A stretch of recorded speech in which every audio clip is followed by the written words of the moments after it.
Welcome to medicalmarijuanabootcamp.com. I'm Chubbs. I'm Tang, and today we're going to talk about edibles. And edibles is a growing business in medical marijuana. Everybody loves edibles, and it's an extremely efficient way to ingest the medicine. So, say I have a little bakery that I started, Chubbs. What is the best way to get my cookies in nuggetry?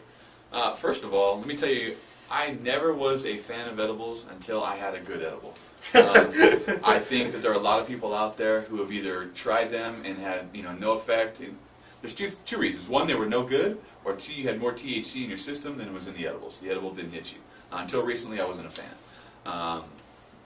If you wanted to put your edibles on a shelf, or what you're creating, what you're baking on the shelves of a collective, basically you need to walk into a collective and say, this is what I have. If you come into San Diego, if you come into Nuggetry in San Diego, and you have an edible that you want me to put on my shelves, it better look good, it better be clean, there better be a label on every individual edible that has the name, preferably the strength, but you have to have, most importantly, the ingredients. You have to have a list of ingredients. Don't bring me a big bag with a list on the bag. Each individual edible has to have an ingredients list on the edible. It doesn't matter if it's a brownie, a cookie, a cupcake, gum, lollipop, soda, all of the above we call edibles, and every single one has to be individually labeled with the ingredients. To me, that is almost as important as the strength, if not more.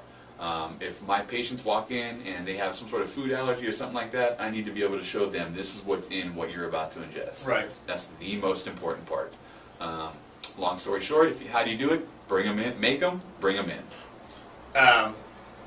One more edible question, Chubbs. Have you ever seen edibles that have nutrition facts like food at the grocery store? One time. We actually have them right now. The brand, I believe it's called Baked. These, I was shocked. They look so good that I didn't think they were edible. I thought it was a box of normal cookies. Wow. Other than this one company, and I apologize if I'm not getting you guys out, if I'm not naming them correctly, because they fly off my shelf. It's Baked brand cookies, or Baked, I don't know, come down to Nuggetry in San Diego, you'll see them. We got 3 flavors, they're awesome. But anyways, if we got it wrong, we'll correct it. Yeah, we'll get it. But that's the only one out of 30 or 40 that I've looked at that have that information. But these are professional, and they're taking it to the next level, and because of that, they're my #1 edible vendor. They're the ones I go to first when I need edibles, because they're so professional. Got it. I wish everyone provided that information. I really, really do. Well, it's a good tip for all you edible guys. If you can get the nutrition facts like they have at the supermarket, there's a big market for that right now. Yeah, for sure. Don't just bring in a Tupperware container full of Saran wrapped edibles. No. Pay the extra money to get a custom box made. Get some artwork. Packages, yeah. Get them packaged. Get each individual one packaged, and then get your individual packages in a nice, giant a box that I can tear open and have display. That's what Baked did. It looks like a baseball card box. Yeah. Half of it rips open, and you've got the cookies right there. That's smart, man. They fly off the shelf. Get a brand, and Mama's special cookies or whatever. Something like that. I mean, that's not going to work. Consistency, though, too. You have to be consistent. You can't provide edibles that are strong one time, weak the next time, strong one time, weak the next time. You have to be consistent. I understand it's tough for you guys that are making them to get the trim or get what you have to use to bake them, but that is important. If you have limited access, only provide your edibles to one shop. Don't spread yourself too thin, and then all of a sudden, because I hate it. Don't give me something good that I really need, and all of a sudden you disappear, and I can't get them from you because you're not able to provide me on the level I need. Yeah. So that's I know that's tough, but it's important. Consistency is very, very important. Hash oil.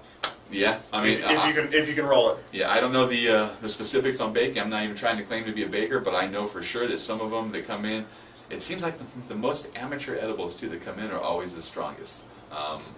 That just seems the way, for me, the way it is. Have you had a firecracker? I haven't had a firecracker yet. I've had the strongest one we've had. I'm going to give Baker Monkey a little shout-out. 2.5-gram lollipop from Baker Monkey. That was the strongest I've had. But they disappeared on me. I can't find them. Get a hold of me. I think that's what I'm talking about, consistency. I had to replace them with Baked, and now Baked stepped up, and they are consistent. So, but I love capitalism. Yeah, but back to your original question: how do you get your edibles in a collective? Just walk in and show them this is what I have. Explain as much information as you can about how they're processed. I mean, how they're baked, where they're baked. A little bit about your experience, your background, presentations, everything. And that's, I can't say enough. Well, there it is. For the Medical Marijuana Bootcamp, I'm Tay. I'm Chubbs. Peace. Thanks.